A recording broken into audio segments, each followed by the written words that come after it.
Wait பண்ணி நம்ம குடும்ப நிகழ்ச்சி ரொம்ப சரி.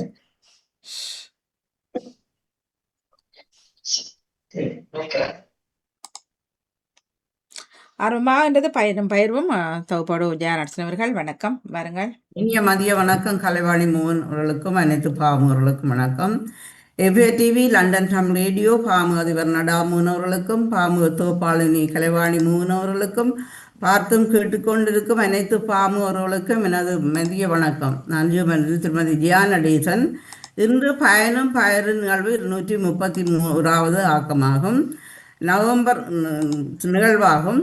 நவம்பர் மாதம் சிறப்பு சிறப்பு மாதம் எமக்காக மரணித்த விடுதலை போராளிகள் மகத்தான மாதம். இதனை பாமுக அதிபர் எங்களுக்கு அறிவித்தல் தந்திருந்தார். அவருக்கு வாழ்த்தி கொண்டு இந்திய நிகழ்வு யாழ் ஆனக்கோட்டையிலிருந்து திருவாளர் சண்முக முருகேச ஜேபி, அதாவது சமாதான நீதவானும் ஓய்வு பெற்ற தமிழ் தபால் அதிபராகவும், அத்துடன் ஆனைக்கோட்டை இந்து மகா சமய அபிவிருத்தி சங்க செயலாளராக 21 வருஷங்கள் பணிபுரிந்து வருகிறீர்கள். நீங்கள் இளையோரை நல்ல பழக்க வழக்கங்கள் ஆலயத்தோடு சேர்ந்து பணி செய்து கொண்டு வருகிறீர்கள். உங்களோட பணிக்கு நாங்கள் வாழ்த்து கூறிக்கொண்டு உங்களை சிறிது அறிமுகம் செய்துவிட்டு உங்கள் பணிக்காலத்தில் உங்களுடைய செயல்பாடுகள் எப்படி நீங்கள் செய்து வந்தீர்கள், உங்களுடைய ஆன்மீக பணியின் செயல்பாடுகள் பற்றி பகிர்ந்து கொள்ளலாம். உங்களை எனக்கு அறிமுகம் செய்து வைத்த நவலோதி தில்லைத்தீவன் அவர்களுக்கும் வாழ்த்துக்களை கூறிக்கொண்டு வாருங்கள், வந்து பகிர்ந்து கொள்ளுங்கள். முதலாவது சிறிது அறிமுகம் செய்து வாருங்கள் சண்முகம் அவர்களே, வாங்கும்.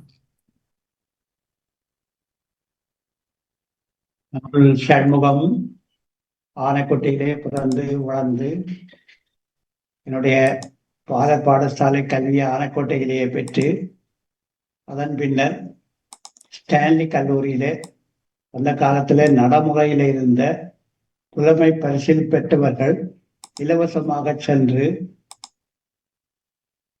மத்திய கல்லூரிகளில் பணிபுரிவதற்கு இந்த பாடசாலையில சேர்ந்து படிப்பதற்கான ஒரு வசதியை அப்போதைய இலவச கல்வியின் தந்தை என்று போற்றப்படுகின்ற கண்ணங்கர அவர்கள் ஏற்படுத்தி கொடுத்திருந்தார். அந்த வகையிலே அந்த திட்டம் 1952ஆம் ஆண்டு நடைமுறைக்கு வந்தது. நான் 53ஆம் ஆண்டு அந்த பரீட்சையில சித்தி எழுதி 54ஆம் ஆண்டு இந்த ஸ்டான்லி கல்லூரியிலே போய் விடுதியில் தங்கியிருந்து எத்தனையோ மாணவர்களோடு ஒன்றாக இருந்து கல்வி கற்கும் வாய்ப்பு கிடைத்தது. பின்னர் நான் பாடசாலை கல்வியை முடித்த பின்னர் எனக்கு அஞ்சல் அதிபர் நியமனம் கிடைத்தது. முதலில் நான் கொழும்பிலும், பின்னர் பொத்துவில், இருக்கலம்பட்டி, மடுக்கோயில், நுவரெலியா, யாழ்ப்பாணம், வட்டுக்கோட்டை, இவ்வாறு பல்வேறு தபால் நிலையங்களிலேயும் பணியாற்றக்கூடிய வாய்ப்பு எனக்கு கிடைத்தது. அதன் மூலம் எத்தனையோ பேரை சந்திக்கவும் எத்தனையோ பேரோடு பழகவும் சந்தர்ப்பம் கிடைத்தது. நான் ஓய்வாக இருந்த காலங்களிலே இந்து சமய விருத்திக்காகவும் இந்து சமய பிள்ளைகளை சமயத்தோடு சேர்ந்த வாழ்வுக்காகவும் என்னால் எந்த வகையான பணிகளை செய்து வந்திருக்கிறேன். அந்த வகையிலே தான் நான் இப்போதும் ஆனைக்கோட்டை இந்து சமய விருத்தி சங்கத்தின் செயலாளராக இருந்து அண்மையில் ஓய்வு பெற்றிருந்தாலும் கூட தொடர்ந்து அந்த பணிகளை முன்னெடுத்து வருகின்றேன். வேற சொல்லுங்கள். நீங்கள் இதை விரும்பி செய்கிறீங்களா? இல்லை உங்களோட தொடக்கத்துல உங்களோட படிக்கிற காலத்துல உங்களுக்கு லட்சியம் என்ன மாதிரி இருந்தது? என்னது எப்படி நீங்க வரணும் வருங்காலத்துல என்று சொல்லி உங்களோட லட்சியம் என்ன மாதிரி? அந்த காலத்திலே இருந்த கல்வி முறை அது என்பாக நான் ஒரு பட்டதாரியாகி அரசியல் விஷயங்கள்ல ஈடுபடுவோம் என்ற ஆவல் இருந்தது. ஆனால் என்னுடைய பொருளாதார நிலைமை அரசாங்க ஊழியத்துக்கு செல்ல என்னை தோண்டியதால அவற்றை கைவிட்டு அரசாங்க ஊழியராக சேர்ந்து என்னுடைய குடும்பத்தையும் என்னை வளர்த்து ஆளாக்கிய தாய் தந்தையோர் பெற்றோரை பாதுகாக்க வேண்டிய நிலை இருந்தது.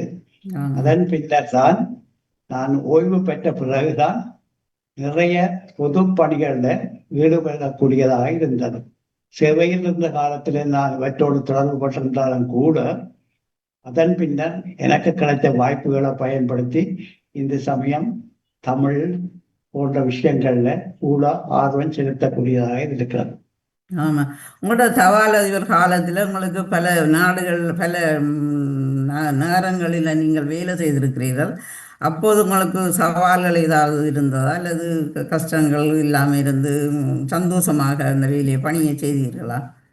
ஆரம்ப காலத்திலே இந்த இலங்கையில தபால் முறைதான் மக்களை தொடர்புபடுத்தும் ஒரு சாதகமாய் இருந்தா. ஆமா, ரெக்மண்ட் ஹில் என்று சொல்லி அவர் தான் இந்த தபால் முறை இங்கிலாந்தில கண்டுபிடித்து நடைமுறைக்கு கொண்டு வந்தவர். ஆக்களோடு ஆக்களை இணைப்பதற்கும் தொடர்பாடல் சாதனமாக தபால் தான் அந்த காலத்திலே இருந்தது. தொலைபேசி தந்தி அவை பின்னர் வந்தது. இது முதல் இது தொடர்பு சாதனமாக இருந்ததால அப்ப எல்லோரும் தபால்காரர்ல ஒரு மரியாதை இருக்கிற. தீபாக் வீரர் என்று நாங்கள் படித்த பள்ளிக்கூட பாட புத்தகத்துல முதலாம் பாடம் போஸ்ட்மேன். அப்போ இங்கிலாந்துல காலையில முதல் சந்திக்கிறவர் போஸ்ட்மேன் தான். காலையில இவர்கள் ஒழுப்பி போஸ்ட் சொல்லி சத்தம் போட்டவுடன் கடிதங்கள் பார்த்து கொண்டே இருப்போமே நாங்களும். தபால்கள் மக்களை இணைக்கின்ற, உறவுகளை மேம்படுத்துகின்ற, தொடர்பாடலுக்கான ஒரு சாதனமாக அந்த காலத்திலே குறைந்த கட்டணத்துல நான் சேர்ந்த காலத்துல ஒரு தபால் என்பதற்கு 10% தான். 10% நம்ப மாட்டீர்கள், 10% தான் முத்திரை கட்டணமாக இருக்கும். பின்னர் அது கூடி அப்படியே வந்து விட்டார். ஒரு அவசரமான மரண அறுத்தல்னா தந்தியை பாதித்தல் பார்த்து கொண்டிருக்கிறது. அதெல்லாம் நல்ல சேவையா இருந்தது அந்த காலங்களில். தந்தி அடிக்கிறது. அந்த காலத்திலே தந்தி என்று சொல்லி வாசல்ல கத்தினாங்க சொல்லி சொல்லுவாங்களே. தந்தியில உறுதலாக இவ்வாறான மரண செய்திகள் வார வழியால. மற்றது இந்த மணியோடர் அதுகள் அப்படியான வரைகள் அப்படியால உங்களோட பியோன் அளவியல் உங்களோட ஒத்துழைத்தார்களா? சில பிரச்சனைகள் வர்றதானே, காசுகள் அனுப்பி களவுகள் போறது, அப்படியான பிரச்சனைகளை நீங்க சந்தித்ததுண்டா? இப்ப இதே பீட்டகனம் என்று சொல்லி கம்யூனிஸ்ட் பார்ட்டியில கொழும்பு மத்திய அங்கத்தவராக இருந்தவர் ஒரு யாழ்ப்பாணத்துல வந்து பேசும்போது சொன்னார், யாழ்ப்பாணத்து பொருளாதாரத்தை மணியோட பொருளாதாரம் என்று சொல்வார்கள். ஏனென்றால் யாழ்ப்பாணத்தாக்கள் இந்த இலங்கையின் சகல பாகங்கள்லையும் பணியாற்றி தன்னுடைய மாத வேதனத்தை மணியோடர் மூலம் தான் யாழ்ப்பாணத்துக்கு அனுப்புவார்கள். 25ஆம் தேதி சம்பளம் வந்தா 26, 27, 28 எல்லா தபால் நிலையங்கள் இந்த மணியோடர் மாற்றுவதற்காக வயதானவர்கள், அரசு பிள்ளைகளை வெளியே ஊர்களில் விட்டவர்கள் எல்லாம் பார்த்து கொண்டிருப்பார்கள். அந்த பணம் வந்து சேர்ந்ததால இங்கத்தை பிள்ளைகள் படிக்கிறதுக்கும் இங்கத்தை மக்கள் ஒரு நல்ல சீவியத்தை இதற்கு அது காரணமாக இருந்திருக்கு அந்த காலத்துல. அதனால மணியோட பொருளாதார யாழ்ப்பாணத்தை சொல்வதுதான் சரி. நீங்கள் ஓய்வு பெற்ற பிறகு சமாதான நீதவானாக நீங்க பணியாற்றி இருக்கிறீர்கள். எல்லாம் அந்த ஓய்வான தபால் அதிபராக இருந்த ஓய்வு அடைஞ்ச பிறகு அவங்களுக்கு சமாதான நீதவானுடைய அந்த பதவி கிடைத்தது. அல்லது அதுக்கு முதலே நீங்க செய்ய தொடங்கிட்டீங்களா ஆனைக்கோட்டையில? ஆனைக்கோட்டையில நான் சாதாரணமாக சின்ன வயதிலேயே பொதுவாக பொது விஷயங்கள்ல கூடுதலான ஈடுபாடு காட்டி வந்திருக்கேன். சமய விஷயங்கள் தான் என்ன, பொதுக்கூட்டங்கள் இருந்தா என்ன, மற்ற ஆக்கள் வந்து இதெல்லாம் நான் கூடுதலாக அக்கறை செலுத்தி வந்திருக்கிறேன். இந்த தபால் நிலையத்திலிருந்து இருந்தாலே நிறைய அறிமுகங்கள் கிடைத்தது. அந்த அறிமுகங்கள் மூலமாக எத்தனையோ பேரை தொடர்பு கொள்ளவும், எத்தனையோ பேரோட அன்பாக பழகவும் வாய்ப்பு கிடைத்தது. அந்த வாய்ப்புகளை நான் பயன்படுத்தி கொண்டு இந்த மக்களுக்கு ஏதாவது செய்யலாமா, இதனால முடிந்த அளவு பெரிய மகாத்மா காந்தியின், ஜவஹர்லால் நேரு மாதிரி நாங்கள் விடாவிட்டாலும் கூட மக்களை தொடர்பு கொள்வதற்கு, மக்களுக்கு வழிகாட்டுவதிலும் சாதாரணமாக எத்தனையோ விஷயங்கள் அரசாங்கம் செய்கிறது. ஏழை மக்கள் அதை பற்றி படிப்பறிவில்லாதவர்கள் அறியாமல் இருந்தார்கள். அவர்களை நான் இப்படி வசதிகள் இருக்குது, இப்படி செய்யும்போது இவ்வாறு போவதால உங்களுடைய வயதான பெற்றோர்கள் இந்த நன்மைகளை கடைசி காலத்திலே பெறக்கூடியதாக இருக்கும் என்று அவர்களை வழிப்படுத்துறதிலே எனக்கு நிறைய ஆதரவும் இருந்தது, அன்பாக. மற்றது இந்த சில வேளைகள்ல தபால் விஷயமாக சில பிழைகள் நடந்தாலும் தபால்காரர்களது குற்றங்கள் அவ்வாறு வருவதுண்டு. ஆமா சில வேளைகள்ல உண்மையாயிச்சு அவர் எழுதுவார் என்னவென்றால், கொழும்பிலிருந்து இதற்கு முன் நான் அனுப்பிய கடிதங்களும் கிடைத்திருக்கும் என நினைக்கிறேன் என்று எழுதுவார். ஆனால் அவர் அவ்வாறு கடிதம் ஒன்றும் போடவில்லை. கடிதம் போடாததற்கு ஒரு மன்னிப்பாக இதற்கு முன் அனுப்பிய கடிதங்கள் கிடைத்திருக்கும் என நினைக்கிறேன் என்று எழுதியிருப்பார்.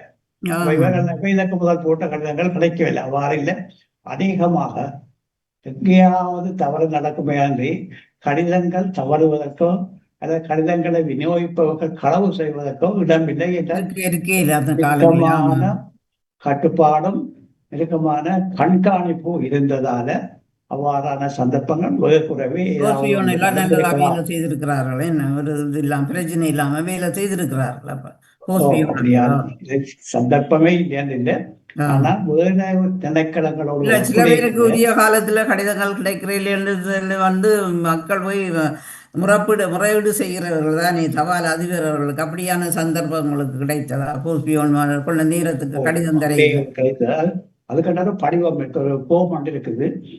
இந்த கடிதம் இத்தனையாம் தேதி காதியில போடப்படுறது, அடுத்த நாள் கிடைக்க வேணும், தவறினால் அடுத்த நாள் கிடைக்க வேணும். அது கிடைக்கவில்லை என்று சொன்னா அது சம்பந்தமான ஒரு விசாரணையை நாங்கள் தண்ணி அந்த சம்பந்தப்பட்ட தபால்காரரை கூப்பிட்டு இப்படி வந்ததா தம்பி உங்களை ஞாபகம் இருக்கான்னு சொல்லி அவ்வாறான விசாரணை மேற்கொள்ளும் போது அந்த தபால்காரர் மிகவும் அவதானமாக இருப்பார்கள்.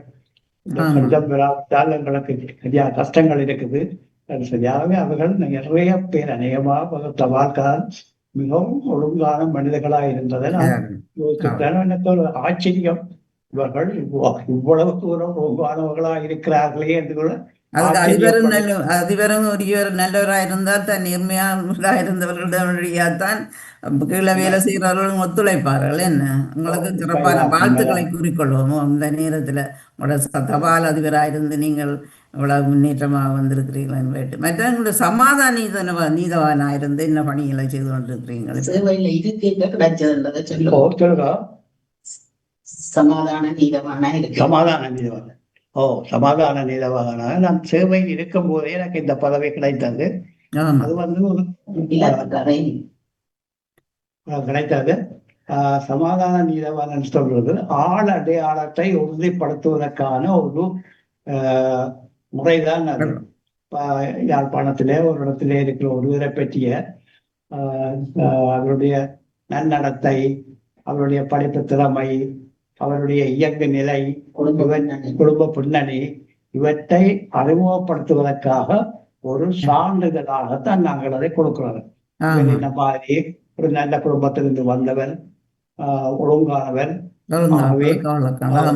இவர்கள் இவ்வாறான எந்த விதமான முறைகேடான பக்கமாக போய்வதற்கான எந்த விதமான வாய்ப்புகளும் இல்லை என்பதை நாங்கள் அதிகமாக உறுதிப்படுத்தி கொடுப்போம். வெளிநாட்டுக்கு செல்வர்கள் சிலவர்கள் இங்க எப்படி இருந்திருக்காரு அப்படி இருந்திருக்காரு எல்லாம் போட்டிருந்தாலும் கூடியவரை நாங்கள் உண்மையின் பக்கமாக நின்று சார்ந்து படுத்துவதற்கு தயங்குவதில்லை. எனக்கு சமாதான நீதவனாக நான் எனக்கு முன்னர் சுயபூனாக என்னுடைய நண்பர் மானிப்பாயில் இருந்தவர், அவர் இது சம்பந்தமான சில வழிகாட்டுதல்களை எனக்கு தந்தார். அவர் சொன்னவர், ஒருபோதும் அநியாயத்தின் பக்கமாகவோ முறைகேட்டின் பக்கமாகவோ நீங்கள் கடைசி வரை செல்லாதீர்கள். அது உங்களுடைய பெயரையும் கெடுத்து அந்த சான்று படுத்தப்படுவருடைய பெயரையும் கெடுத்து வீணான ஒரு கரைச்சலுக்கு உள்ளாகும். ஆகவே நீங்கள் எப்போதும் சரியான பக்கமாக செல்லுங்கள், சரியானதை சார்ந்துபடுத்துங்கள். ஆகவே சரியான வகையில நீங்கள் செயல்பட முடியும் என்று என்னுடைய நண்பர் சுயகுணாதரன் சொல்லி மானிப்பாயில் இருந்தவர். அவர் ஒரு சமாதான நீதவான், கிட்டத்தட்ட என்னுடைய வயதுக்காரர். இப்போது அவர் இல்லை. அவர் காட்டிய வழியில இருந்ததால நீங்களும் அவர் என்னுடைய கொள்கைகளை பின்பற்றி நீங்களும் செய்து கொண்டு வாரீங்க. இப்பவும் இருக்கிறீங்களா சமாதான நீதவானாக? இப்ப இருக்கிறீங்களா இல்ல இப்பயும் செய்து கொண்டு இருக்கிறீங்களா? அந்த பதவியில இருக்கிறீங்களா? இப்போ நான் இப்போதும் சமாதான நீதவான ஓய்வண்டி இல்லை. வரையும் அவர் சமாதான நீதவன் தான். நீதி அமைச்சிலிருந்து எனக்கு ஒரு கடிதம் தந்திருக்கிறார்கள். எங்களுக்கு இருந்து சமாதான நீதவானாக இந்த பகுதிக்கு நியமிக்கப்பட்டிருக்கிறீர்கள். நீங்கள் மனம் வாக்கு காயத்தால எந்த விதமான பிழைகளும் இல்லாமல் மக்களும் உதவி செய்யும் விதமாக இதொரு ஒரு தொழில் அல்ல, இது ஒரு காசு வாங்குற தொழில் அல்ல. ஆகவே நீங்கள் இலவசமாக இந்த இதை நீங்கள் செய்ய வேண்டும். முக்கியமாக ஆக்களை சான்றுபடுத்துவதற்கும் அவருடைய நல்லொழுக்கத்தை இதுதான் என்னுடைய கடமை என்று சொல்லி அவர்கள் அறிவுறுத்தினார்கள். கூப்பிட்டு ஒரு கூட்டம் வைத்தார்கள். நீதியமைச்சர் செயலாளர் கலந்து கொண்டார். அவர் ஒரு சிங்களவர். அவர் அழகான தமிழிலே கதைத்தார். எனக்கு தெரியல, குடும்ப அளவு இடங்களில் ஆளவியல் அழகான தமிழ்ல கதைத்தார். அவர் இந்த அறிவுறுத்தல்களை எல்லாம் உங்களுக்கு வழங்கியிருந்தார். அதை நாங்கள் பின்பற்றுவதால் இப்போது என்னை பற்றியும் என்னென்ன பணி சொல்லுங்க. இல்ல, அந்த பதவியில இப்ப இருந்து பணி செய்து கொண்டு இருக்கிறீர்கள். தீபாவும் மக்களுக்கு சான்றுபடுத்துவதற்காக என்னிடம் வருவார்கள். அவர்களுக்கு நான் எந்தவரை ஒரு கடிதம் கொடுத்தாலே ஒரு பெருமதியானதுதான். ஒரு தொழிலுக்கு போறதுக்கு அவருடைய இடத்துக்கு ஒரு பெருமதி இருக்கு. ஆமா, சங்கம் மற்ற சங்கங்கள்ல இருந்து செய்யறது.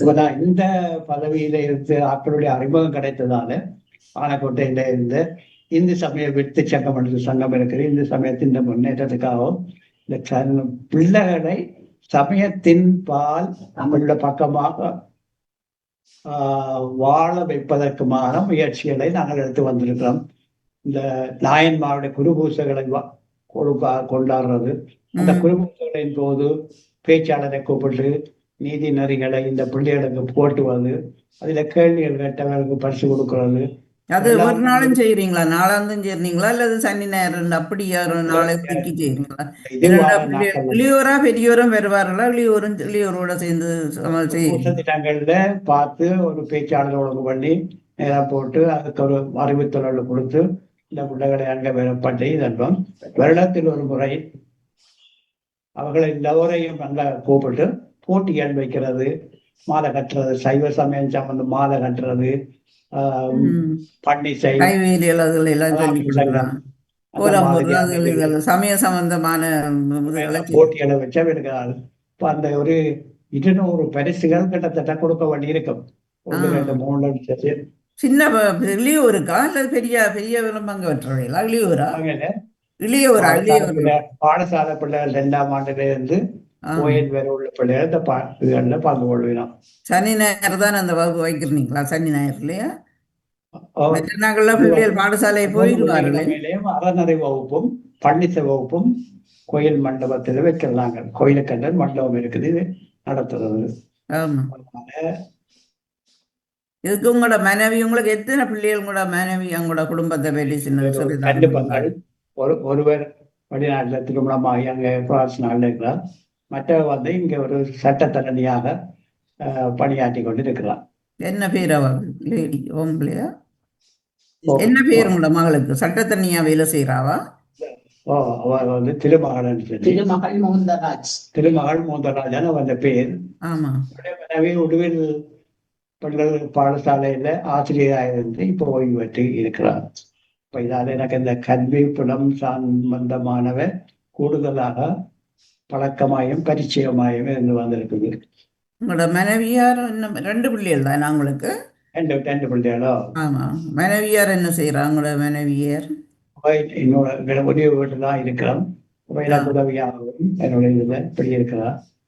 என்னுடைய ஓய்வூதியம் கிடைக்குது. இந்த பிள்ளை ஒரு சின்ன பிள்ளை 3 வயதுல இருக்கிறார். பார்த்து கொண்டு வரும்.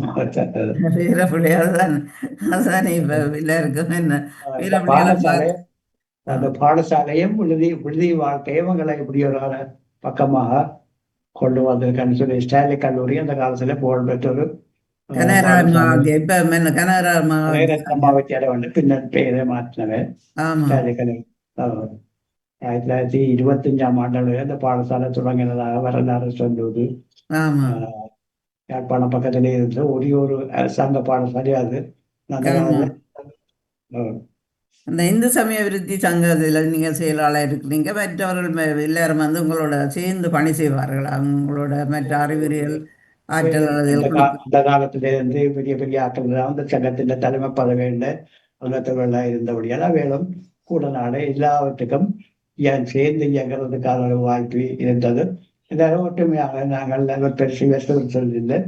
உண்மையாக சரியா நல்ல பணி செய்கிறேன். இல்லைண்டா இப்போ சமயத்தை எல்லாரும் சமயத்தை கை கொள்ளினம் இல்லை என்ன பிள்ளைகளே பெற்றோரே இல்லாமல் கோயில்களுக்கு போகாமல் அப்படியெல்லாம் இருக்கணும். பிள்ளைகளை கொண்டு பிள்ளைகள் போவதில்லை.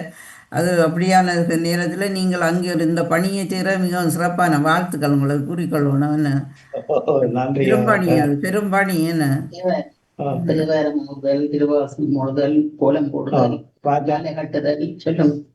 அப்ப நாங்கள் இந்த சைவ சமயத்தோட சேர்ந்த மாலை கட்டுறது, கோலம் போடுறது, கதாபிரசங்கம், தேவாரம் நிறைய போட்டிகள் அவைகளுக்கு வைக்கிறதால பரிசு எடுக்கிறதுக்காவது படிக்கணும் படிப்பார்கள். பரிசு எடுக்கணும் வெளிநாடுகளிலிருந்து சிலர் இதுக்கு நிதி அனுப்பி இருக்கிறோம் இந்த பரிசில் வழங்குறதுக்காக. அப்ப இந்த ஒரு எங்களுடைய ஆனைக்கோட்டைக்குள்ள உள்ள பாடசாலைகளுக்கு தான் இந்த போட்டிகளை வைக்கிறது. எல்லா பாடசாலையும் சேர்த்து நடத்தி கொள்வது அர்த்தம். இந்த எங்களுடைய பகுதியில 4 பாடசாலைகள் உள்ளன. இந்த 4 பாடசாலைகளை இந்த போட்டி ஏற்பாடு செய்து பொறுப்பான மத்தியஸ்தர்களை தெரிவு செய்து ஒரு பெரிய விஷயமாக இதை நாங்கள் நீண்ட காலமாக நடத்தி கொண்டு வரோம். அந்த ஆனைக்கோட்டை ஏரியா அந்த அந்த மக்கள் மட்டும்தானே, பிள்ளைகள் மட்டும்தானே வருவாங்க. அங்கால கொக்குவில் மற்ற மானிப்பாய் எல்லாம் பக்கத்துல பக்கத்துல தானே. அது ஒரு கஷ்டமான விஷயம் என்னென்னா வேறு பாடசாலைகள்ல இருந்து ஆட்களை எடுக்க வேறு இடங்கள்ல இருந்து எடுக்க அவைகளுக்கு போக்குவரத்து கஷ்டம், வந்து கொள்ள மாட்டாங்களே ஏன்னா பெரிய அலமாதிகள் சொல்லி அப்ப அயல் பாடசாலைகள் எல்லாத்தையும் சேர்த்து தான் நாங்கள் இந்த அப்படி இருந்தும் கூட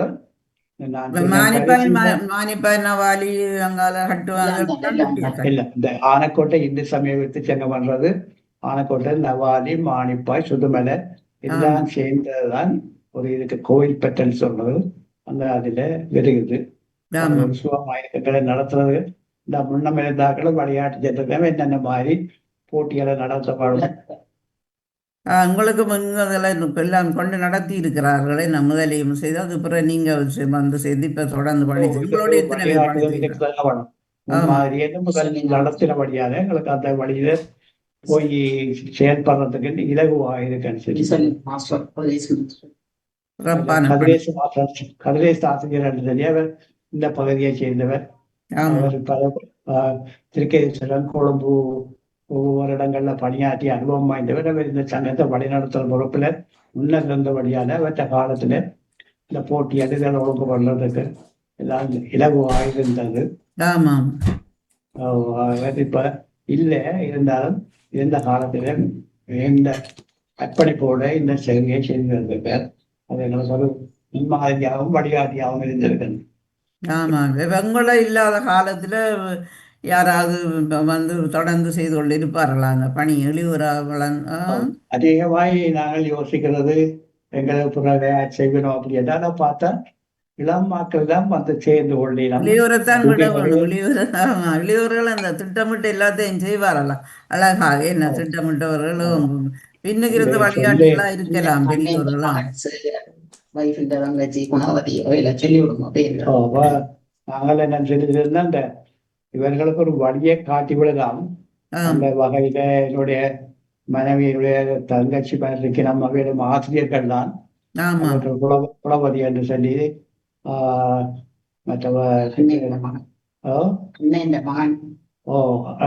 அண்ணன் இந்த மகன் அவையில நேரம் உங்களிடம் வழியில போறதுக்கு ஆயத்தமாயிருக்கிறான்.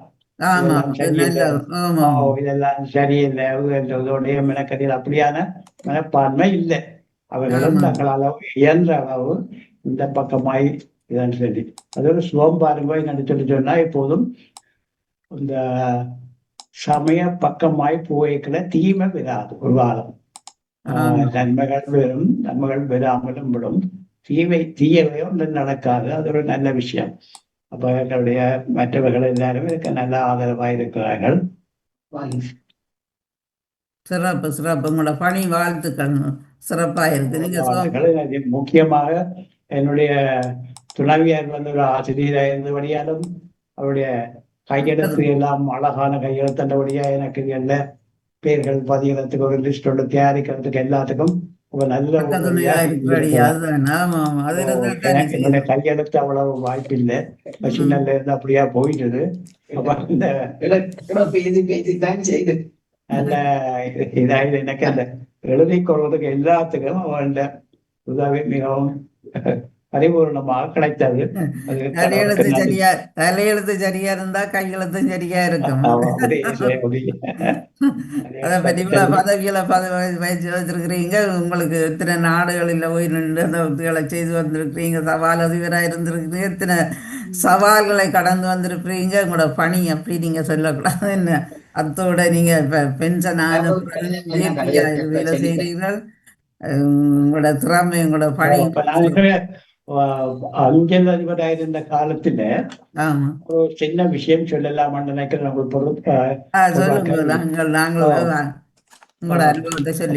ஒரு நாள் நத்தருக்கு காலத்துல ஒரு கடிதம் கொண்டு வருது. அதுல விலாசம் என்னன்னு போடுற கடவுளுக்கு தான் விலாசம் பண்ணப்பட்டது. கடவுளுக்கு ஒரு காகிதம் வந்திருக்கு சார், என்ன செய்யன்னு சொல்லி அவர் சொல்றா, கொண்டு வா பார்ப்போம். அதை உடைச்சு பார்க்கணும், உடைக்கப்படாத முறையின்படி உடைச்சு பார்த்த போது அத சின்ன ஒரு ஆள் எழுதிக்கிறார். என்னென்றால், எங்களுடைய நத்தார் கொண்டாட்டம் இருக்குது. நான் ஏழை குடும்பத்தில் உள்ள நான் கொண்டாட கஷ்டமா இருக்கு. நீங்கள் ஒரு 100 ரூபாய் அனுப்பிவிட்டீர்கள் என்றால் நான் நத்தார சந்தோஷமாக கொண்டாடுவேன். இறக்கம் வந்துட்டு இவர் 10 ரூபாய் இவர் போடுறார். அவரோட கூட வேலை செய்தாக்களை வந்து 80 ரூபாய்க்கு ஆசை இல்லை. அதை ஒரு கவர்ந்து எடுத்து அவருடைய விலாசம் அதில் இருக்குத்தானே, அந்த விலாசத்துக்கு இந்த குறிப்பிட்ட தபால் காரணத்தை சொல்லி விஷயமப்பா கொண்டு கூடியவரை அந்த பிள்ளைன்ற கையில கொடுக்கப்பாரு. கொண்டே கொடுக்க உழைச்சி கொண்டு போயிடும். அந்த போஸ்ட் பண்ண என்ன நடந்தாண்டு கொண்டே கொடுக்கலாம், உழைச்சி சிரிச்சு கொண்டு போயிடும். அதுக்கப்புறம் என்ன நடந்தாண்டு தெரியல சரியா சொல்லி அதோட விட்டாது. 2 நாள் 3 நாள் போக இன்னொரு கண்டம் இருந்து கடவுளுக்கு தான் விலாசப்படப்பட்டிருக்குது. அதை உழைச்சி பார்க்கிறேன். அதிலே எழுதப்பட்டிருக்கேன் என்னன்னா, அன்பான கடவுளுக்கு வணக்கம், நீங்கள் அனுப்பிய 80 ரூபாய் காசு கிடைச்சி நான் நத்தாக்க சந்தோஷமாக கொண்டாடினேன். ஆனா நான் 100 ரூபாய் கேட்டிருந்தேன். சர்வ வல்லம படைத்த நீங்கள் 100 ரூபாய் அனுப்பிப்பீர்கள். இந்த போஸ்டர் உள்ள ஆட்கள் 20 ரூபாய் எடுத்து போட்டு 80 ரூபாய் தந்தார்கள். இவர்கள் நன்மை செய்ய போய் ஒரு கெட்ட பேரை கேட்க வேண்டியதாக போயிடுச்சு. அந்த காலத்துல இந்த தபால் தந்தவை பற்றி கதைக்க ஒரு கதையாக சொல்லுவார். ஆமா ஆமா, பணிய காலத்துல கணக்க சவால்கள் வந்து போறதானே இல்லாதவர்களிலும் உங்களுக்கு இப்படி ஒரு மறக்க முடியாத சம்பவம் எங்களோட பணி காலத்துல. உங்களுக்கு சிறப்பான வாழ்த்துக்கள். நீங்கள் சிறப்பாக பணிபுரிகிறீர்கள். இன்னும் சிறப்பாக இருந்தீர்கள். அன்பானவர்களே, இந்த பயணம் பாரு நடந்து கொண்டு இருக்கின்றது. ஆனக்கோட்டையிலேருந்து திருவாளர் சண்முக முருகேஸ்வரர்கள் ஜிபி அவர்கள் கலந்து பகிர்ந்து கொண்டு இருக்கிறார். அன்பான உறவுகள், நீங்களும் வந்து அவரோட கலந்து பகிர்ந்து கொள்ளலாம். வாருங்கள். முதலாவது நாங்களது தில்லைத்துவன் அவர்கள் வந்து நிற்கிறார்கள். அவர்தான் உங்களை அறிமுகம் செய்து அவருக்கு வாழ்த்துக்களை கூறிக்கொண்டு வாங்குவோம். நாங்களது தில்லைத்துவன் அவர்களை. இனிய காலை வணக்கம். ஜெயாக்கா வணக்கம். வாணி மோகன் நடாமோகன் அவர்களுக்கும் வணக்கத்தை கூறிக்கொண்டு, எனக்கு தெரிந்தவர் அவருடன் வாழ்ந்த காலங்களும் எல்லாம் தெரியும். எனது அக்காவின் கணவர் அவர். அவருக்கு இனிய காலை வணக்கத்தையும் கூறிக்கொண்டு உங்களை நேரலையில் பார்ப்பதும் சந்தோஷமாக இருக்கிறது. எங்களுக்கு நாங்க இருக்கும் பொழுது தெரியாத பலவற்றை நீங்க இப்போது சொல்லி இருக்கிறீங்கள். இப்ப பல இடங்களில் வெளி இடங்களில் வேலை செய்வது தெரியும், ஆனா எந்தெந்த இடங்கள் என்று தெரியாது. இப்போது கூறியதையும் பார்த்தேன். மற்றது நாங்கள் வெளிநாட்டில் இருப்பதால் எனக்கு உங்களுடைய பணி முழுதாக தெரிவதில்லை. இப்போது நீங்க கூறியதை வைத்து எல்லாம் அறிந்து கொண்டேன். நானும் வந்து நிற்கும் போது உங்களுடைய சமய விழா ஒன்று நடைபெற்றது, பரிசளிப்பு விழா. அதில் நானும் நேரலையில் வந்து அதனை பார்த்தேன். உங்கள் பணிக்கும் உங்கள் சேவைக்கும் உங்கள் தொடர் பணிக்கும் தொடர்ந்து செய்து மென்மேலும் நீங்கள் சுகபலனாக இருக்க வேண்டும் என்றும் கூறிக்கொண்டு, உங்களுக்கு துணையாக அக்கா இருந்து பக்கத்தில் செய்வதும் மகிழ்ச்சி. நன்றி உங்களுக்கு. மீண்டும் மீண்டும் வாழ்த்துக்களை கூறி நான் விடைபெறுகிறேன் மற்றவர்களுக்காக. நன்றி. நன்றி நவலோதி தில்லைத்துவன். சிறப்பு சிறப்பு. அடுத்து ஈஸ்வரன் அவர்கள் வந்தீர்கள், வாங்கும்.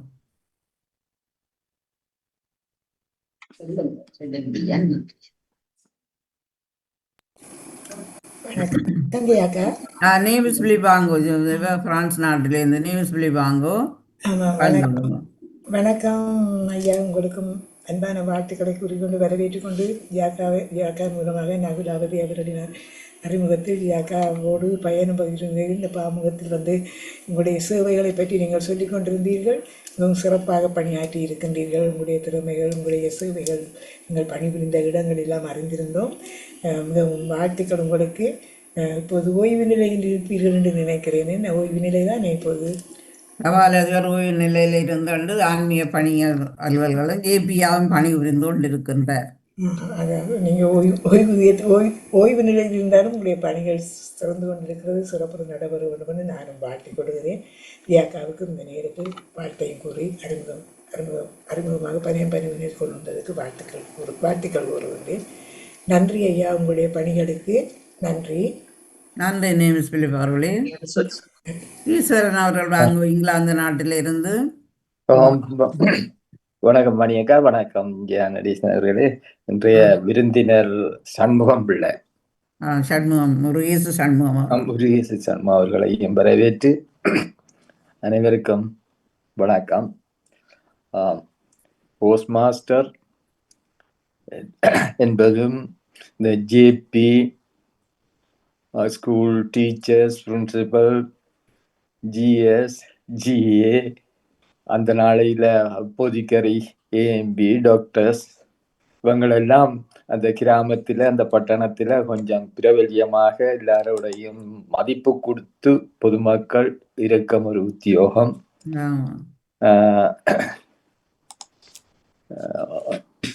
ஊர் மக்களுடன் கொஞ்சம் ஒன்று சேர்ந்து வாழக்கூடிய உத்தியோகமும் உத்தியோகத்தர்களும் அல்ல விவரமாக எல்லா இதுகளையும் கூறினார். நானும் நுவரேலியாவில் இருந்த பொழுது அதிகமான போஸ்ட் மாஸ்டர்ஸை சந்தித்து பழகக்கூடியதாக இருந்துச்சு. எங்கள் ஊரிலும், எங்கள் ஊர் பெரிய போஸ்ட் ஆஃபீஸ், அதிலும் போஸ்ட் மாஸ்டர்ஸுக்கு யாரோ கதைக்கிறாங்க, மதிப்பும் மரியாதையும் கொடுக்கும் ஒரு பதவியில் இருப்பவர்கள். போஸ்ட் ஆஃபீஸ் என்று சொன்னால் அந்த நாளையில பென்ஷன் எடுப்பவர்கள், சிங்கப்பூர், மலேசியா, உள்ளூர் பென்ஷன் எடுப்பவர்களும், மணி ஆர்டர் எடுக்கிறதுக்கும், மணி ஆர்டர் மாற்றுவதற்கும், கடிதங்கள் அனுப்புவதற்கும், கடிதங்கள் பெறுவதற்கும் மக்கள் கூட்டமாக இருக்கும். குறிப்பிட்ட நாட்களில் மிகவும் கூடின மக்கள் கூட்டமாக இருக்கும். அந்த நாளையில் நீங்கள் சொன்ன மாதிரி 10% 2% தபால் அட்டை இருந்த காலம் ஒன்று உண்டு. எனக்கு தெரிந்த காலத்தில் போஸ்ட் கார்டு என்று சொல்ல தபால் அட்டை உண்டு. தந்தி அப்படியான சேவைகள் எல்லா போஸ்ட் மாஸ்டர்ஸும் உத்தியோகம் எடுத்த பின்பு கொழும்பில் ஒரு பயிற்சி பெற்றாக வேணும். 6 மாசம் பயிற்சி பெறுவார்கள். மோஸ்ட் ட்ரைனிங் என்று சொல்லுவார்கள். அந்த ட்ரைனிங் முடித்ததுக்கு பிறகு பல பிரதேசங்களுக்கு டிரான்ஸ்ஃபரா போவாங்கள். ஒரு இடத்திலிருந்து இடத்துக்கு டிரான்ஸ்ஃபரா போவாங்கள். அந்த மோஸ்ட் ட்ரைனிங் இப்பொழுது இருக்கோ தெரிய இல்லை. சத்தத்தால பயிற்சி பெறுவது, வாயால சொல்லாம இயந்திரங்கள் சத்தத்தால, ஒரு சின்ன சத்தத்தால மோஸ்ட் ட்ரைனிங் என்று சொல்றது. அதை முடித்தவர்களுக்கு கப்பல் சேவையில் ஈடுபடும் சந்தர்ப்பங்களும் ஏற்படுவது. போஸ்ட் மாஸ்டர்ஸ் அதுல தரங்கள் இருக்கும். ஆனால் அந்த நாளையில் கவுண்டர் கிளாக் என்று சொல்லுவார்கள். ஃபர்ஸ்ட் அப்பாயின்மெண்ட் எடுத்து போனால் கவுண்டர் இருப்பார்கள். இப்பொழுது எல்லாரும் போஸ்ட் மாஸ்டர்ஸ் டிசிக்னேஷன் தான் கொடுக்குறாங்க. மிகவும் மதிப்புக்குரிய மட்டுக்குரிய நாங்கள் ஸ்கூல்ல இருந்து எக்ஸாம் எடுக்க போனால் ஐடென்டிட்டி கார்டு ஒன்று கொடுப்பாங்க. அது போஸ்ட் ஆஃபீஸ்ல தான் நாங்கள் போய் எடுப்பது. எக்ஸாம் எடுப்பதற்கு ஐடென்டிட்டி கார்டு, அது போஸ்டல் ஐடென்டிட்டி கார்டு. அந்த நாளையில் இப்பொழுது நேஷனல் ஐடென்டிட்டி கார்டு வந்த பின்பு அதை நிப்பாட்டி விட்டார்கள் என்று தான் நினைக்கின்றேன். அப்படி ஒரு அத்தாட்சிப்படுத்தக்கூடிய ஒரு உத்தியோகத்தர்கள் அவர்கள். இப்பொழுது ஜேபி என்று பதவி வகிப்பதும் ஒரு மதிப்புக்குரிய சம்பளம் அதற்கு கொடுப்பது அல்ல. ஆனால் சம்பளத்தை விட மதிப்பான ஒரு பதவி. அந்த பதவியில் அவர் தொடர்ந்து இருக்கிறார். இப்படி மதிப்புக்குரிய பல பதவிகளை வகித்து ஓவி நிலையில் இருக்கும் பொழுதும் சமய ரீதியாகவும் பதவிகளை எடுத்து அதிலும் சேவை செய்து சமூகத்துக்கு ஒரு சேவையாளராக இருப்பதையிட்டு மிக மகிழ்ச்சி. தொடர்ந்து உங்கள் சேவைகள் மக்களுக்கு சேர வேண்டும், சேர்ப்பிக்க வேண்டும், மக்கள் பயனடைய வேண்டும் என்றும் வாழ்த்தி வணங்கி விடைபெறுகிறேன் ஐயா. நன்றி. அவர் ஒரு விஷயம் சொன்னார். என்னன்னு சொன்னா, இந்த நுவரெலியா பற்றி சொன்னார். நுவரெலியாவில் நான் 1970ஆம் ஆண்டிலிருந்து 3 வருடங்கள் அங்கே பணியாற்றி இருக்கிறேன். அப்போ அந்த காலத்தில் திருச்சியிருந்தாலும் குளிரான காலம், குளிரான இடம். யாழ்ப்பாண தாக்களை குளிர் அவ்வளவு விட்டுக்கொள்வதில்லை. இருந்தாலும் நாங்கள் நுவரெலியாவில் போய் சந்தோஷமாக அங்கே வேலை செய்து கொண்டிருந்தோம். அங்கே இருந்த காலத்தில் தான் நான் இந்த போஸ்ட் மாஸ்டர் யூனியன் என்று சொல்லி அஞ்சல் தொலைத்தொடர்பு சேவையாளர் சங்கம் என்று சொல்லி இந்த யூபிடிஓன்னு சொல்வது, அந்த சங்கத்தின் செயலாளராக தெரிவு செய்யப்பட்டேன்.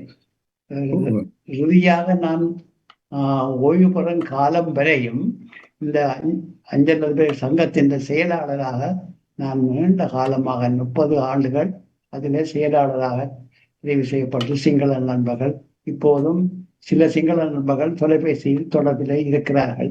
அதை நான் சொல்லிக் கொள்வதில் பெருமைப்படுகிறேன். அவர் ஒன்று சொல்லி சொன்னார் என்னன்னா, இந்த மோசன்னு சொல்லி அந்த காலத்துல மோஸ்கோட்ன்னு சொல்லி ஒன்று இருந்தது, அடிக்கிறது. அந்த சத்தத்தை வச்சுதான் அங்க கேரிங்களை அதை எழுதுவார்கள். அதை மோஸ்கோட்ன்னு சொல்லுவார். பிறகு இப்ப இல்லாம இந்த போயிட்டு வேற விஷயங்கள் எல்லாம் வந்து இப்ப முன்னேற்றம் அடைந்த அந்த அந்த முறையே இல்லை. இப்ப காலமா இருக்கிறபடியா எல்லாம் இப்ப எல்லாம் அதெல்லாம் போயிட்டு. இப்ப நுவரேலியாவில் வேற சேவையில் இருந்தேன். நான் 78 அளவில் நான் இருந்தேன் உங்களுக்கு பின்பு. ஆனால் நீங்கள் இருந்த டைமில் மதியாபரணம் என்ற ஒரு போஸ்ட் மாஸ்டர் இருந்திருப்பார். ஒரு 5 பேர் இருந்தார் மதியாபரணம் பண்ணி சொல்லி. 1970ஆம் ஆண்டுல நான் லேடி மெக்கலன் டிரைவ்ல ஒரு போர்டிங் ஹவுஸ்ல இருந்தேன். இங்க மதியாபரணம் போஸ்ட் மாஸ்டர் வேலை செய்ய ராகலையான்னு சொல்லி அங்கால ஆழ்கிற நோயான்னு சொல்ல அங்க போஸ்ட் மாஸ்டரா போய்விட்டார். எங்கள் இருந்த காலத்துல நானும் அங்கே இருந்திருக்க கூடும், அல்லது ராகலையில மாறி இருந்திருக்க கூடும். வாழ்த்துக்கள். வணக்கம். நான் பிரான்ஸ்ல இருந்து கதைக்கிறேன். நகுலவதியின் தங்கச்சி தான். இப்ப கதைக்கிறவரும் என் மூத்த அக்காண்ட ஹஸ்பண்ட் தான். மாமாண்டு தான் கூப்பிடுறாரு. கதைக்கிறேன். காட்டலாமே. இன்று காட்ட முடியாத நிலைமையில இருக்கிறேன். நான் இன்னொரு நாளைக்கு வந்து காட்டுறேன். மாமாக்கு அவற்றை உரை மிகவும் அழகாகவும் அனைவரையும் ஈர்க்கக்கூடிய அளவிற்கும் அவற்றை உரை மிக தெளிவாகவும் சிந்தனை ஊட்டும் வகையிலும் இருந்தது. மிகவும் பாராட்டுக்கள் மாமா. மென்மேலும் பயனுள்ள கருத்துக்களை சிறு பிள்ளைகளும் சரி பெரியாக்களும் சரி எங்களை மாதிரி ஆக்களுக்கும் உரையாற்றி இன்னும் வளம் பெற வேண்டும் என்று வாழ்த்துறேன் மாமாவை. அவர் இந்து சமய விருத்தி சங்கத்தில் பணியாளராக இருக்கிறார். இத்தனை பிள்ளைகளோட பழகுற அவருடைய ஆதரவும் அன்பும் அவருடைய எல்லாருக்கும் அவருக்கு முதல் கிடைத்திருக்கு. நாங்கள்லாம் பிள்ளைகளா இருந்திருப்போம். ஏனெண்டா சிறு வயது 6 வயதுலேருந்து நாங்கள் 2 பிள்ளை சோடி பிள்ளைகள். நான் லலிதா, மற்றவா லதா அண்டு பிரின்சிபலாக இருக்கிறார். 2 பேரும் அவர் மாமா மாமான்னு சொல்லி சின்ன வயதுலேருந்து அவர் நாங்கள் தான் முதல் சின்ன பிள்ளைகளாக இருந்திருப்போம் அவரோட. அவர் நீண்ட காலம் வாழணும். எங்களுக்கு கிட்டத்தட்ட ஒரு தகப்பனுக்கு சமனான ஒரு ஆள் தான். சிறப்பு வாழ்த்துக்கள் மாமா. வாழ்த்துக்கள். எல்லாம் துவலோடு தான் இருக்கணும். வேலுமே என்ன வாங்கு வாங்கு நவுலா சிவநாதன் அவர்கள் வாங்கு.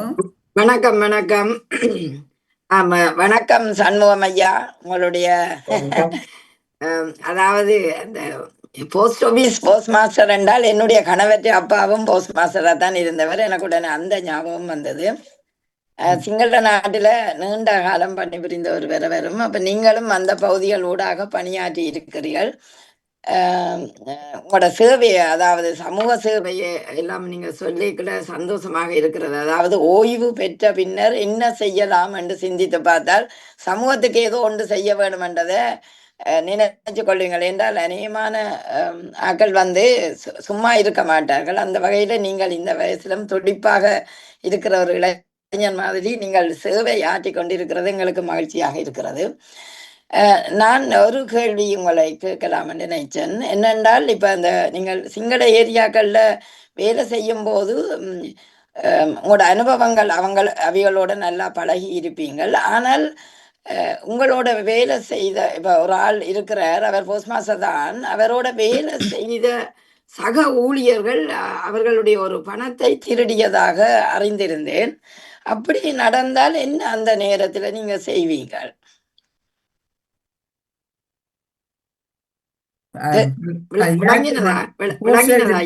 போஸ்ட் ஆபீஸ்ல வந்த பணங்களா அல்லது போஸ்ட் ஆபீஸ்ல ஒரு ஆளுக்கு கொடுக்க வேண்டிய பணங்கள் அத இப்ப அங்க நிக்கணும் தானே ஊழியர்கள்ல ஒருவர் அப்படியான நேரம் போஸ்ட் மாஸ்டர் என்ன எப்படி கையாள வேணும் என்று கேட்கிறேன் இந்த பிரச்சனையை.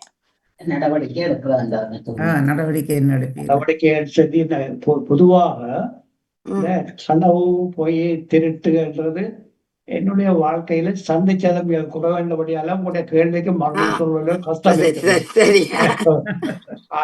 கல்லறை தான். இந்த கல்லறை பற்றி என்ன நடவடிக்கை எடுக்கலாம் வேண்டும். என்னுடைய காலத்தில எந்த விதமான சந்தர்ப்பத்திலையும் ஒரு திருட்டு என்றது நடைபெறவே இல்லை. வசதியா எல்லாரும் இருந்ததானே, கொஞ்சம் காசு எல்லாம் இருந்தவர்கள் நேர்மையான வாழ்ந்தவர்கள் இப்பதானே எல்லாம். அண்மையில கடந்த வாரம் ஆமா ஐயா அது நல்லது, உங்களோட சேவையை பாராட்டுறேன். அண்மையில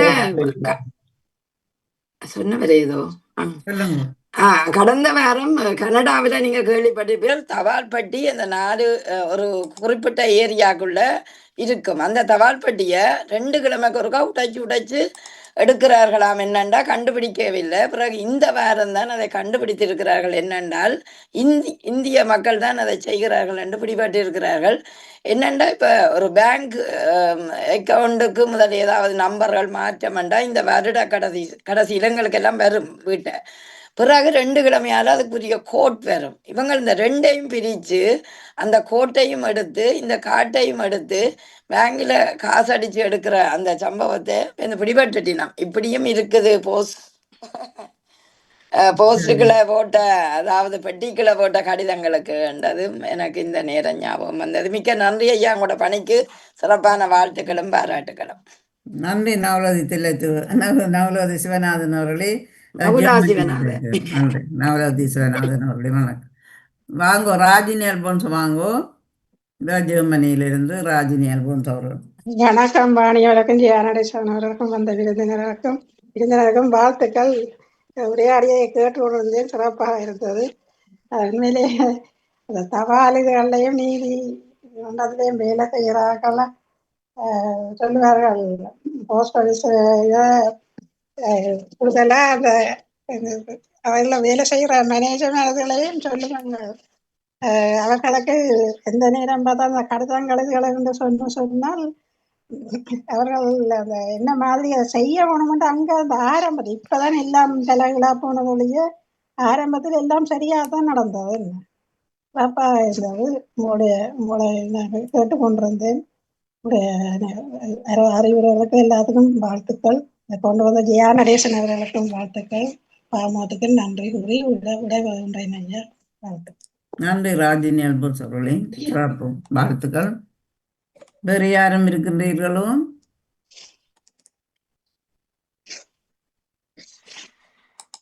இணைந்து கொள்ளலாம். நேரம் 11:50. ஐயா அவருக்கும் இனிய வணக்கம். வாருங்கள் ஐயா.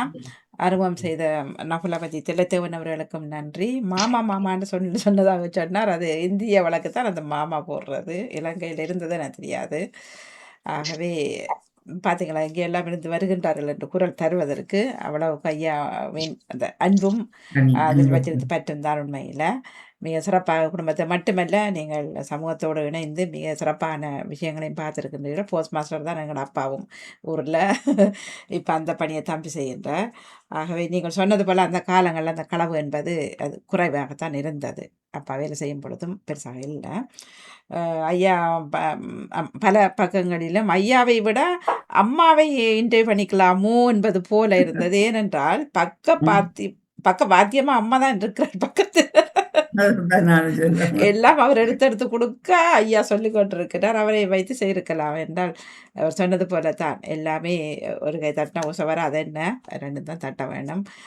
ஒரு ஒத்துழைப்பு ஒரு புத்துணர்ச்சி கொடுப்பதற்கும் ஒருத்தர் கட்டாயம் இருக்க வேண்டும், ஒருத்தர் இயங்குறதுக்கு உற்சாகத்தோடு. அந்த வகையில் இயங்கி கொண்டிருக்கும் ஐயாவிற்கு சிறப்பான வாழ்த்துக்களை கூறிக்கொள்கின்றோம்.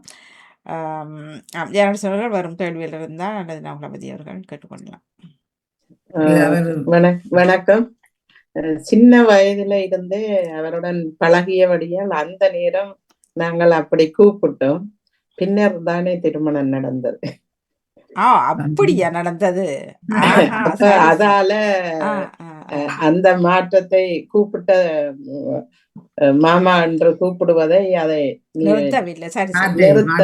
அப்படியே கூப்பிட்டு கொண்டிருக்க. இல்ல அப்படியாண்டாள். சரி, ஆமா. இல்ல நானும் கல்யாண திருமணத்துக்கு பிறகுதான் சின்ன வயதுல இருந்தே மாமாண்டு கூப்பிட்டு அப்புறம் மாமாவே உங்கள் வீட்டுக்கு வந்து விட்டார். சரி.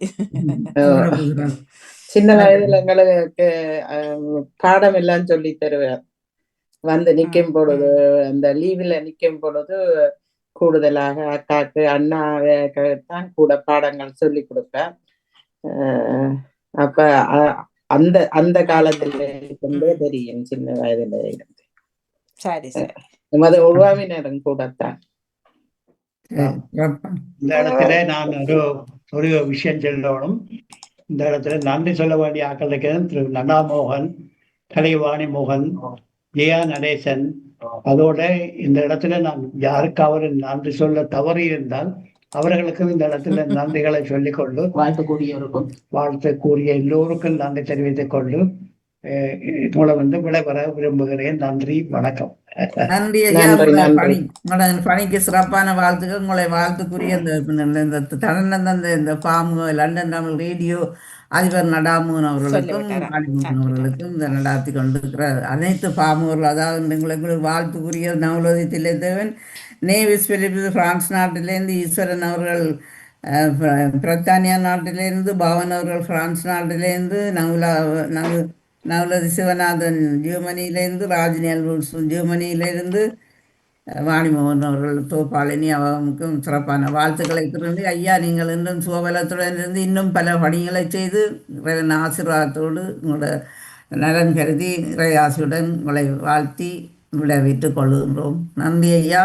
நன்றி, வணக்கம். மிக்க நன்றி ஐயா. சிறப்பான வாழ்த்துக்கள். ஜெயலலிதா அவர்கள் உங்களுக்கு நன்றி. அறிமுகம் செய்திருந்தார் செலுத்தினர்களுக்கும் நன்றி. ஏனைய உறவுகள் எல்லோருமாக இணைந்து வாழ்த்துக்கள் எடுத்தது உங்களுக்கும் நன்றி. முக்கியமாக அம்மாவுக்கு பக்கத்தில் இருக்கும், ஐயாவுக்கு பக்கத்தில் இருக்கும் அம்மாவிற்கும் எங்களது நன்றி. வாழ்த்துக்கள். அம்மாவை ஒரு நாளைக்கு ஆசிரியர் தொழில், தேவாவை ஒரு நாளைக்கு ஒரு முறை எடுத்துக்கொள்ளலாமா? எடுத்துக்கொள்ளலாம். அம்மா ஆயத்தமா இருந்தொழுங்க பார்ப்போம். நன்றி, மிக்க நன்றி. வணக்கம். நிறைவுக்கு வருகின்றது. நன்றி, வணக்கம். நன்றி. பயனும் பயிர்வும் நிறைவுக்கு வருகின்றது. தோப்படி ஜெயா நடேசன் அவர்கள் இணைந்திருந்தார்கள். நன்றி, வணக்கம். நன்றி, வணக்கம். நன்றி.